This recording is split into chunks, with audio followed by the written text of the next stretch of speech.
So, 1817, Guilford County, and an enslaved African named John Demery had just been manumitted or freed by his enslaver. And he decides he's going to come to Guilford County. Why? Because I heard you can go live there. The Quakers are really cool when it comes to living with folks of color. And they have a pretty sizable free black community. So I'm going to go to Guilford County. I'm going to raise a family. And he does this, right? And like I said, he was manumitted, which means his owner legally signed away and gave him his, he didn't just escape. So he was legally free. He comes to Guilford County. Well, the slave owner passes away. And the heirs decide, you know what? John Demery, our property, is in Guilford County. Let's go get it. And so that's what they do. They come to Guilford County, they tell everybody, oh, we're just speculating for land. They were really looking for John Demery, and they find it. They break into his house, and they start to tie him up, and John Demery tells his daughter, go get Mr. Coffin, go get Mr. Coffin. Now the Coffins were a very well-known family of Quakers, members of the Religious Society of Friends. And they were very fervent abolitionists. Levi Coffin eventually became known as the president of the Underground Railroad. But right now we're talking about Vestal Coffin. And so they go and they get Vestal, his uncle. Vestal grabs another guy and they go to John Demery's house and they see this stuff going on. And then of course a melee ensues. Now of course that's kind of odd because Quakers are pacifists, right? But when it comes to social justice, sometimes you gotta do things you normally wouldn't do.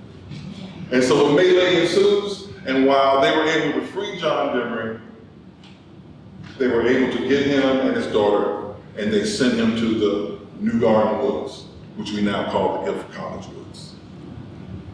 John Demery was the first documented person that we know of to go through the Underground Railroad. And after that, the different farmers in the area, the different people in the area who were anti-slavery decided that we need to be more organized. We need to come together. We need to figure out a way to help these folks that we keep seeing in the woods, to help these folks that keep going through our farms, trying to go north and not really knowing where they're going. And so that's where the southernmost terminus of the Underground Railroad happened. Right down the road, y'all, right off of Friendly, in what we call New Garden. So there's another whole history behind that, and I only have 7 minutes, less than that now. Could talk about this forever. But the point is, members of the Religious Society of Friends came to this area around the mid-1700s, and they brought with them their sense that the light of God is in every person. And if that's true, then we don't enslave other people. And in fact, we help them gain their freedom. And so that's how the Underground Railroad started. And if you know anything about this history, eventually the Underground Railroad was probably the biggest thorn in the side of slave owners, and some will say even hastened the Civil War. Fast forward to 1998 and James Shields, who decided to go back to college after working in the music business, worked for a chain called the Record Bar. Some of y'all old enough to know. I used to work for them, did some work with Polygram or whatever, but always knew I wanted to go back and get a degree in history, specifically African American history. That led me to Guilford College. So I got my degree. I learned more about the Underground Railroad, African American history, but I learned a lot about learning together. I was an adult student, and I'm learning with 18-year-olds and 19-year-olds. And how cool was it to hear their perspective, their fresh perspective on things like the writings of Malcolm X, or Arthur Lloyd, or people like that. And just hearing, it just was just beautiful for me, right? And so I had my time, and I'm thinking, okay, I want to keep going, I want to be a history professor. And then I get a call. James, we have this opening at the Bonner Center. What even the Bonner Center then? We have this opening in community learning. Would you be interested? Sure. And basically it was a volunteer training coordinator position where I worked with young people who were civically engaged and were going out into different spots. And so we had this system of different sites that we worked with. Everything from Glen Haven. We actually used to come out here to the library. We used to do ESL training. We used to go out to the prison, and I used to teach a class at the prison. We also would work in the very expansive immigrant and refugee community in Greensboro. A lot of us don't know, right? Huge community of Africans from all over the continent. Huge community of Latinos from all over, not just Mexico.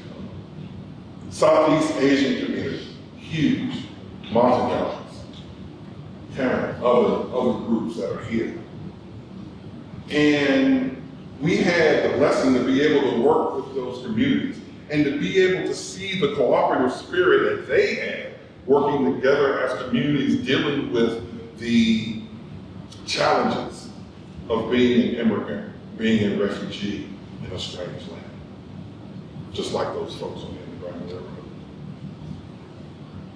And so I continued to do this work, eventually became the director of the program, and working with the students in the Bonner Scholar Program, which is a group of 60 students, 15 in each class, and they were involved in civic engagement. These were mostly students with very high financial need, students from all walks of life, every race, every color, sexual orientation, transgender, just all types of students. And their commonality was that they were passionate, period.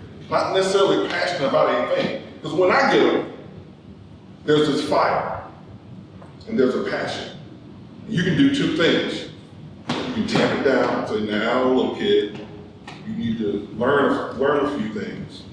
Or you can let that fire burn and let them learn some things on their own. Kids, you might get singed a little bit, right? But to stoke that passion. Because for a lot of our students, they wanted to work together. And so that's why each group had a leader. Each of the sites that we had a student leader who would bring different students together, not just Bonner students, but all types of students from all over the campus. And they would come together and they would go out 2, 3, 4 times a week. We have students now from 10 to 15 years ago that are still in touch with some of the communities that they work in. What was really cool was that we did a 180, and at some point, many of the young people that we would tutor and mentor became part of the program.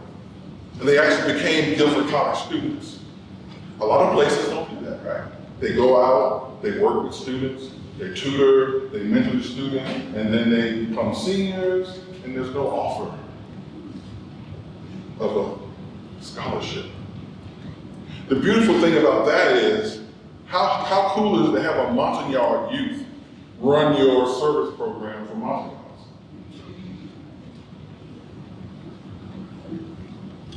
How cool is it to have someone who actually speaks Arabic so that when they go to the newcomer school, and there's this kid who won't talk to anybody, but then here comes a student that comes and he speaks Arabic to this young kid, and all of a sudden the kid lights up and she's, oh my God, he hasn't said a word. And then all of a sudden he lights up just because you simply spoke his language.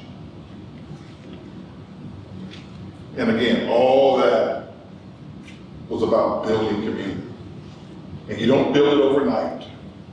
You don't build it by thinking that as an 18-year-old or as a person with a PhD or someone from the Eiffel Tower, we can just come down and say, we are going to help you. We have the solution to what's going on.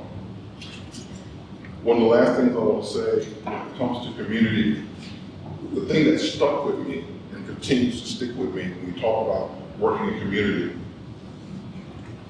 Nettie Code, those of you know that name, if you don't, you should. Longtime activist, community leader. And she told us, she told our students, she said, James, you gotta stop sending these kids to our communities without any ideas about the history of our community, who the leaders are in the community. Having some analysis of how race and class connect to the problems that we're working on. And get that information from the people, not your books, not from the documentary, but talk to the people. So, the last thing that I'll leave with you is, 3 things that we should do. First of all, engage the community.